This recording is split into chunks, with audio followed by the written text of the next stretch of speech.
we understand from the data that we have from INEC that 120 domestic and 36 international organizations, culminating into 73,000 observers altogether, both locally and internationally, monitoring the elections. And we heard from the head of the EU observation mission there saying to us that they are only interested in collecting information and then publishing the information that they have gathered from this election. We'll be looking at the merits of that, both on the surface and otherwise, what it means for Nigeria or any other country when foreign observers are coming to monitor the elections. We have a tight team to discuss this here in the studio. I still have with me members of the Channels TV team. I have Charles Eruka here.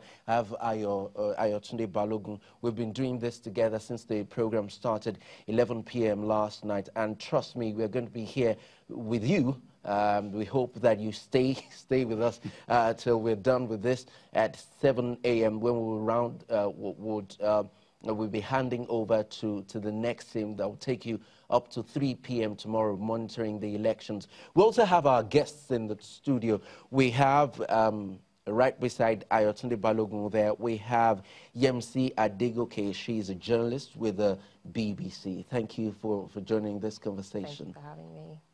Also, we have in the studio with us, he was our guest last week, even though we were only able to do 1 hour, Mr. Nnamdi Ukamba. He's a legal practitioner. Thank you for joining us again. It's my pleasure to be back. All right, in our Abuja studio, we have Dr. Dashi Peter. He's a social commentator, the gentleman in white there. Thank you for joining us in our Abuja studio.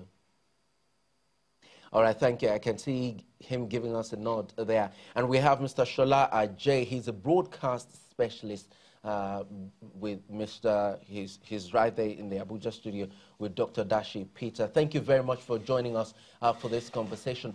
Don't forget, for those Nigerians who have not yet gone to bed, we appreciate you keeping vigil with us. But we are also calling on observers, albeit in their homes outside the country, those who are interested in what's going on in Nigeria right now. We would like you to join the conversation using the hashtag 2019 elections. You can see that on the screen. And you can also use the hashtag the verdict. And if you please, you can contact us via email. Use the verdict@channelstv.com. So, right, back to the studio. We heard the head of the EU observation mission there saying that... Maria Arena, thank you. That they're basically, the core of their mandate is to gather information, to monitor the elections, gather information, and publish it. What do you have to say about that, Yemisi? I think it's really important what they're doing. I think it underscores that everybody is interested in having a free and fair election, and they're trying to ensure that that process is done smoothly and transparently, and if there are any problems along the way, publishing that information so everyone knows exactly what's happening. And it's not necessarily a political thing. They've come out and said quite strongly that they're not for any party in particular. They just want to oversee the process. All right, let me go to Abuja. I'll come to you. Let me go to Abuja. Dr. Dashi Peter, you are a social commentator. Yes, they have told us that they are only here to stand in the flanks and watch us do what we do, watch us go through the polls. Is there a sense in just gathering information and not use it? Who are the sets of people or countries that really need this information? And what do you think they might need this information for? First of all, you know, Nigeria occupies a very strategic position in the world. You're aware 1 out of every 4 African or black persons is a Nigerian. Therefore, Nigeria's survival is critical, not just to Africa, but to the whole world. As such, elections in Nigeria attracts the attention of all bodies, and that is why the United Nations, the AU, the EU, ECOWAS, and so on, everybody's interested. And so it's important that these elections are monitored by the international observers. Of course, within the rules of engagement. Nigeria is a sovereign country with its local rules and peculiarities. And as I said, they're here to monitor the elections. They're here to gather information. They're here to ensure that their mere presence will also make sure that the electoral empire would seem to be fair, free, and just. So essentially, their presence would definitely improve the electoral processes. And also, information gathered, whatever they've gathered will be useful for this election and for future references. Well, so they're coming in. We take them for what they said. They're here to monitor, to gather information. But of course, their presence will be is useful for the electoral process. Dr. Peter, given the antecedents of international observers in elections, not only in Nigeria but elsewhere, okay, let me just stay with the African continent. There are instances where, after the elections, the utterances or the observations of the observers have some form of effect, sometimes positive, sometimes negative, on the outcome of those polls. Now, bringing it back home here in Nigeria, do you think that the presence of international observers in Nigeria has a way of impacting somewhat on the conduct of the polls, even if they say they're very passive observers? Yeah, yes.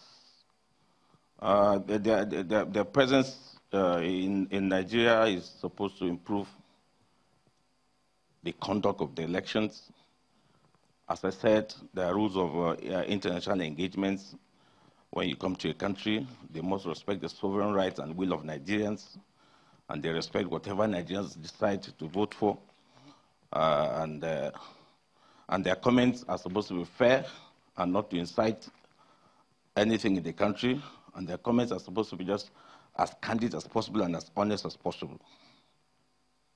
When you say that their comments are supposed to be fair, I want to believe that, you know, just based on what Charles was trying to find out, I mean, because Nigeria is such a peculiar country, but when we talk about fairness, you know, from the observations of whatever it is that the observers may have noticed, there has to be some certain truths that they'll have to let out there, you know, for people to know.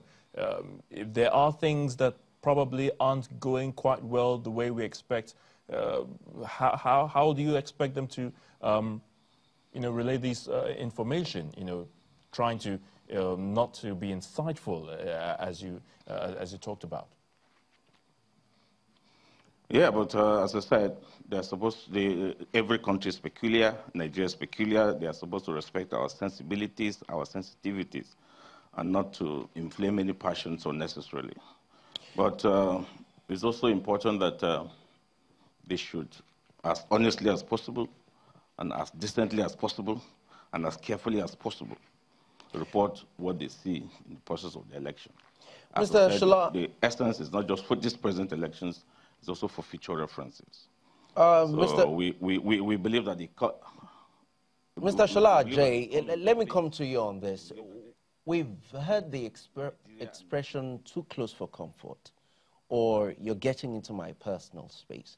And we've seen, leading up to these elections, that we've, on one hand, heard the government in power say that, yes, we appreciate what the international community have said.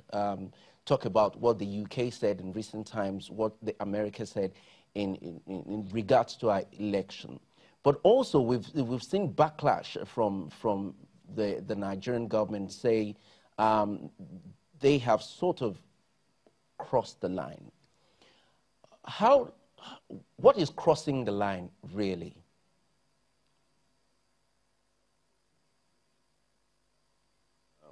Trying to put...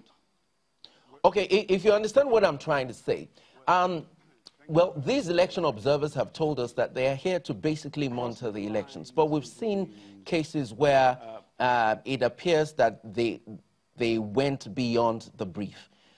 What is crossing the line, really? Oh, well, that was clearly what I was trying to articulate. Crossing the line is when they expect some level of diplomacy in how they enunciate the results. Unfortunately, in many cases, how do you say something is not really what it's supposed to be?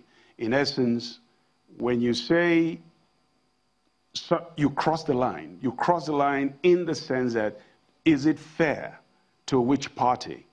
If the government is the one that is actually saying that the foreign monitors have crossed the line, it simply means that they are not saying things in favor of them, basically. So in that case, whatever they may say may have an effect on the conduct of the election. So crossing the line is just exactly what it is. And that is the interpretation of the government or those who feel that they are not actually being favored by whatever comments that are made by the monitors. Mr. J, would you say that, whenever foreign observers are being asked to come to Nigeria or any other country, particularly in the continent of Africa, to monitor elections, is there some kind of feeling of trust? I mean, between the government and, of course, the foreign observer missions. How do you balance that? I mean, because it will appear to me that yes, they have to come in and observe or whatnot, the election process and everything. But is there a feeling of trust, among the two parties? I mean, how do you weigh both? Let me take you. Yeah. Okay. Let me look at it from a different perspective. When monitors are actually coming to Nigeria, many of them already have their own opinions as to what the nature of the election is actually going to look like or is going to be. I traveled recently when many people were questioning potentially what will be the outcome of this election, given the long history of the military, given the fact that our democracy in recent times only started in the year 2000. And the term just came to my mind because it said there is a constant collusion of the military that has stayed in Nigeria for too long. They're colluding with the elites to run the country. I literally call that kakistocracy, which simply means they want to stay in power for as long as possible. So imagine now these monitors who are coming with that mindset that somehow the elites who are basically colluding with the military will not want to give way. And depending on which one of the parties has the monopoly or the support of the military and the other doesn't, you can begin to see where there is the danger of them feeling that this is not going to be a fair election.